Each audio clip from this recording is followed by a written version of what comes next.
St. Helena rises from the South Atlantic as a solitary mass of volcanic rock, positioned more than 1,800 kilometers from the coast of Africa and over 3,000 kilometers from South America. It is not part of any chain. There are no neighboring islands close enough to be seen. For centuries, ships that reached it did so intentionally. Accidental arrival was unlikely. The island is steep and uneven. Its coastline is defined by dark cliffs formed from ancient lava flows, hardened and broken by time. Inland, the ground climbs sharply toward a high central ridge. Deep valleys cut through the rock, shaped by erosion rather than watercourses that still run. Fresh water exists, but it is irregular, dependent on rainfall and hidden springs rather than rivers. The climate is stable but not gentle. Trade winds pass across the island throughout the year, moderating heat but drying exposed ground. Rain falls unevenly. Some slopes remain green while others stay bare. Soil, where it exists, is thin. Trees grow in sheltered pockets, but much of the island is open, rocky, and resistant to cultivation without sustained effort. For early modern sailors, St. Helena functioned as a waypoint rather than a destination. Ships stopped briefly to take on water, collect fruit, or repair hulls. They did not remain. There was no native population. No settlements. No infrastructure designed for long-term habitation. When a ship departed St. Helena, it left behind silence. The ocean closed around the island in every direction. For anyone left behind, intentionally or otherwise, there was no visible path outward. The island did not suggest rescue. It suggested waiting. At the start of the 16th century, St. Helena existed primarily as geography. What it would later become depended entirely on who was left there, and for how long. Fernão Lopes was born in Portugal in the late 15th century. Little is known about his early life, and contemporary records do not describe his childhood or education. By the time he appears clearly in historical accounts, he was already part of the Portuguese imperial system expanding into the Indian Ocean. He served as a soldier in Portuguese India, a distant and violent frontier governed by shifting loyalties and rigid discipline. In 1510, Lopes was stationed in Goa, then under Portuguese control. During this period, he was accused of treason for cooperating with local forces during a conflict involving Afonso de Albuquerque, the Portuguese governor. The exact nature of his actions remains unclear in surviving records. What is documented is the punishment that followed. Lopes was publicly mutilated. His right hand was cut off. His nose and ears were removed. Such penalties were intended not only to punish but to permanently mark the body as a warning to others. After his sentence, Lopes was not executed. Instead, he was sent back toward Portugal aboard a ship traveling from India to Europe. During the voyage, the ship stopped at St. Helena, an uninhabited island already known to Portuguese sailors as a resupply point. At some stage during this stop, Lopes made a request that set his life on a different course. He asked to be left behind. The reasons for this decision are not fully recorded. Contemporary chroniclers suggest shame, religious guilt, and fear of returning to Portugal in a visibly mutilated state. Lopes was disfigured in ways that could not be concealed. In 16th-century Europe, such marks carried social consequences that extended far beyond the original crime. The crew granted his request. Lopes was put ashore with limited supplies. Accounts mention basic tools, some food, and possibly livestock left by earlier ships. St. Helena had no buildings, but it did have fresh water, fruit trees planted by passing sailors, and wild goats introduced during earlier visits. Lopes did not arrive as a castaway swept ashore by chance. He stepped onto the island deliberately. At that moment, St. Helena was not a prison imposed upon him. It was a refuge he chose, believing isolation preferable to the life awaiting him elsewhere. The ship departed. Lopes remained. What had begun as a voluntary withdrawal would, over time, become something more absolute. The departure of the ship marked a clear transition, though not immediately a dramatic one. St. Helena had long been used as a temporary stop. Ships came and went. Lopez could reasonably assume that another vessel would arrive within months. At first, his isolation did not feel final. He established himself near a freshwater source inland, away from the exposed coast. Early Portuguese visitors had already planted fig trees, citrus, and vegetables during previous stops, intending them for future cruise. Goats, released earlier to provide meat for passing ships, had multiplied across the island. Lopez did not need to invent survival from nothing. The island had been quietly prepared, unintentionally, for human endurance. Time passed without urgency. Lopez lived with the expectation of contact. When ships appeared offshore, he made efforts to signal them. Some crews landed. Others did not. St. Helena's steep cliffs and unpredictable winds made anchorage difficult. Not every ship that passed chose to stop. Gradually, the nature of his situation shifted. Ships became less frequent. Months extended into years. The distinction between temporary isolation and long-term abandonment blurred.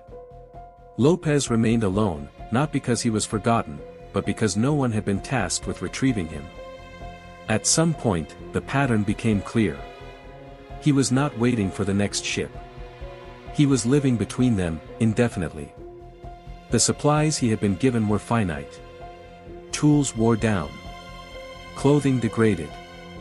Nothing arrived to replace them. Isolation hardened into permanence without a single decisive moment.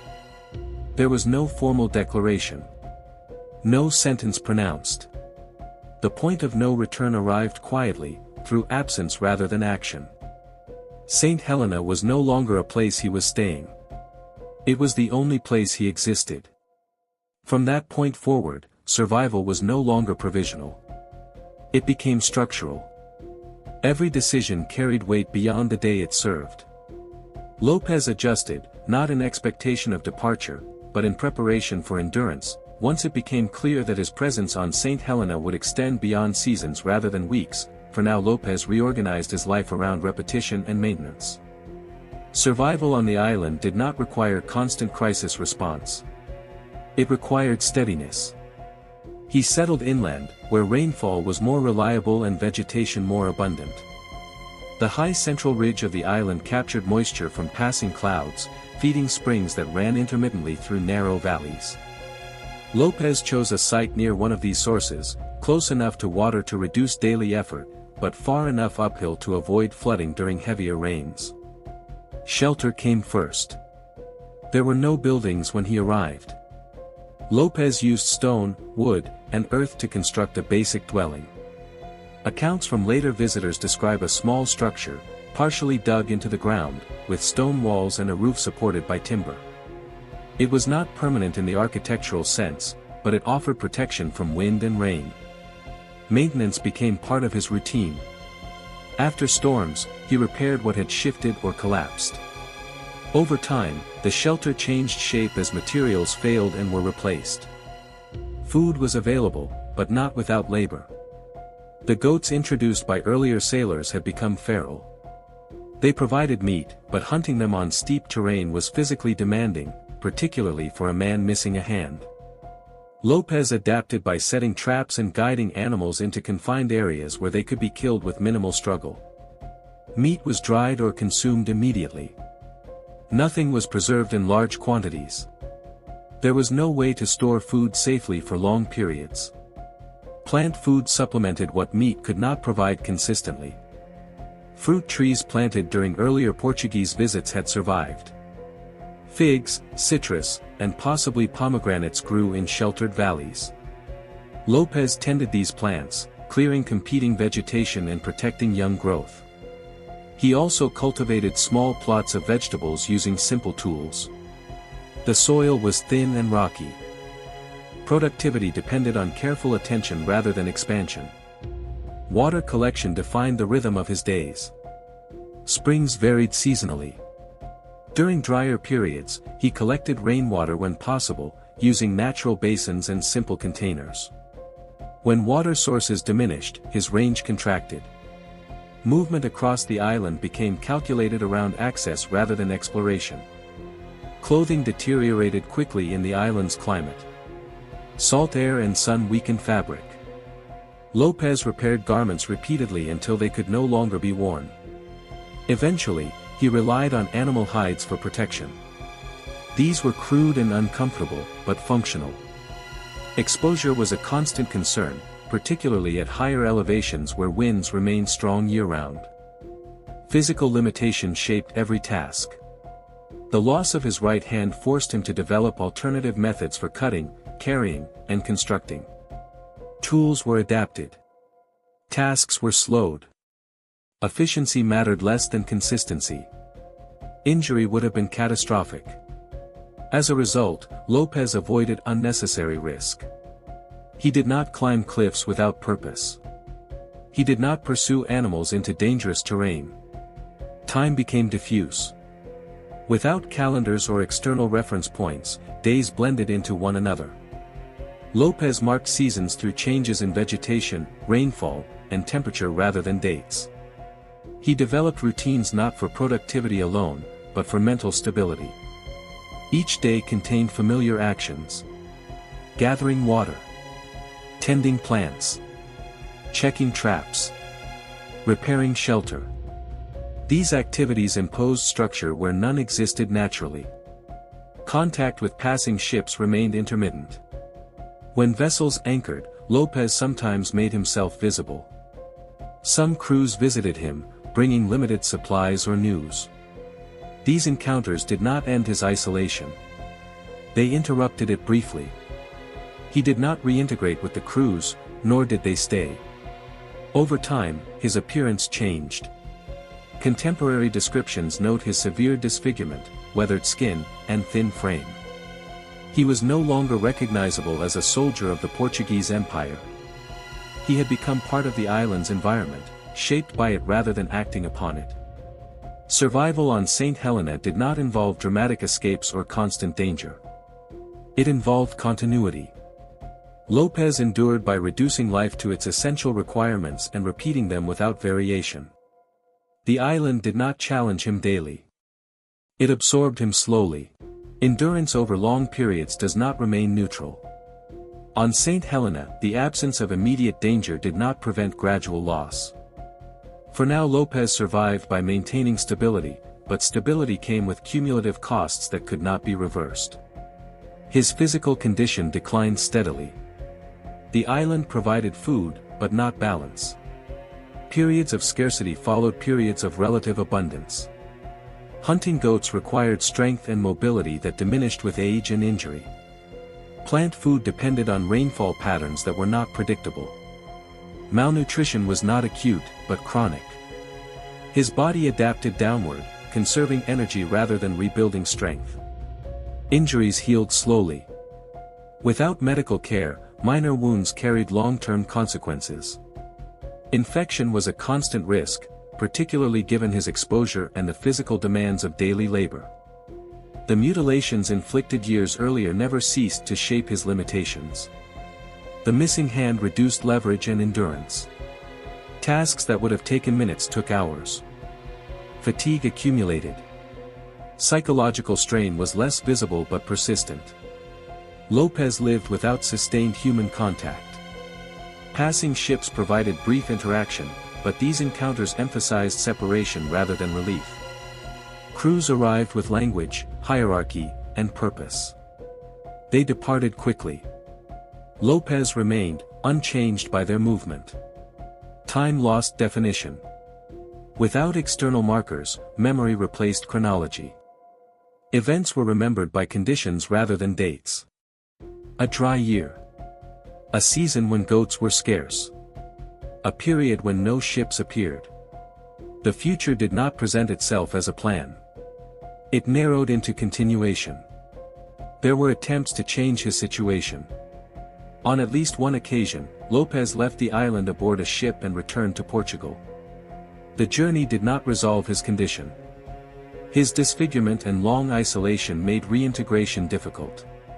He did not remain. After a short time, he chose to return to St. Helena. This decision did not restore agency. It confirmed limitation. The island had become the only environment in which his life functioned without contradiction. Elsewhere, his existence required explanation. On St. Helena, it required only survival. Loss accumulated quietly. Not through singular tragedies, but through the erosion of possibility. Lopez did not lose companions, because he had none. He did not lose shelter or food entirely. What diminished was range, of movement, of future, of identity beyond endurance. By the time he returned permanently to the island, his life had narrowed to maintenance alone. Survival continued, but it no longer implied recovery or change. It implied persistence until interruption, for now Lopez did not die on St. Helena. His survival extended beyond the island, but not into resolution. After many years in isolation, Portuguese authorities arranged for his removal. The decision was administrative rather than compassionate. St. Helena was becoming more strategically important as a regular stop for ships traveling between Europe and Asia. Lopez was no longer an anomaly encountered by chance. He was a known presence. He was taken from the island and transported back to Portugal. The exact date of this final departure is uncertain, but it occurred after more than a decade of intermittent isolation, far longer than the 4 months implied by later retellings. Contemporary records describe his condition as poor. His body showed the effects of prolonged deprivation and exposure. His mutilations remained visible and unaltered. In Portugal, Lopez did not resume a public life.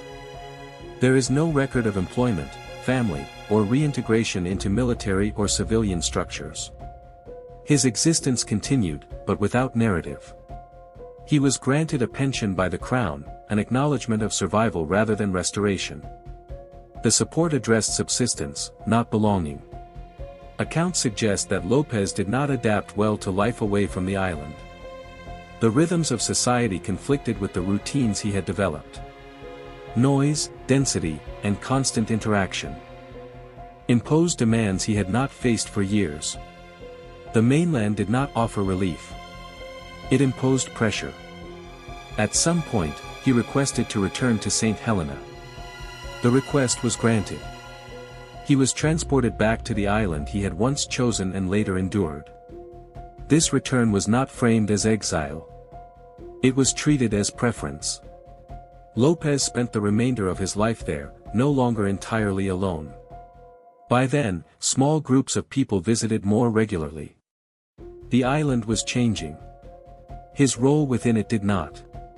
He lived at its margins, sustained but separate. Removal had not ended his isolation. It had only relocated it briefly. St. Helena remained the place where his existence required the least explanation, for now Lopez died on St. Helena sometime in the mid-16th century. The precise date is not recorded. By the time of his death, the island had begun to shift from an uninhabited waypoint to a more regular stopping place for ships. His presence, once exceptional, had become part of its early human history. Lopez left no writings. What is known of him survives through brief mentions in Portuguese chronicles and reports from visiting sailors. These accounts describe his endurance without embellishment. He was not remembered as a hero or a cautionary tale. He was noted because he persisted. His life on St. Helena did not produce discovery, conquest, or transformation of the landscape. The island remained largely as it had been when he arrived. What changed was the scale at which human life was observed. Lopez demonstrated that survival did not always require rescue, innovation, or triumph. It could consist of reduction. Isolation stripped his existence to function. Food, water, shelter, and repetition replaced ambition and identity. The island did not reward this endurance. It simply allowed it. Survival occurred without acknowledgement. In later centuries, St. Helena would become known as a place of enforced isolation, most famously as the site of Napoleon Bonaparte's exile. Lopez's experience predated that history by 300 years. His isolation was not imposed by empire, but shaped by it. He was left behind by the same system that had marked and discarded him. His survival does not resolve into meaning. It does not conclude with redemption or warning. It remains a record of what a human life can become when reduced to its most basic condition, and sustained without interruption until it ends. There is no closing image. The island remains. The ocean remains. For now Lopez does not.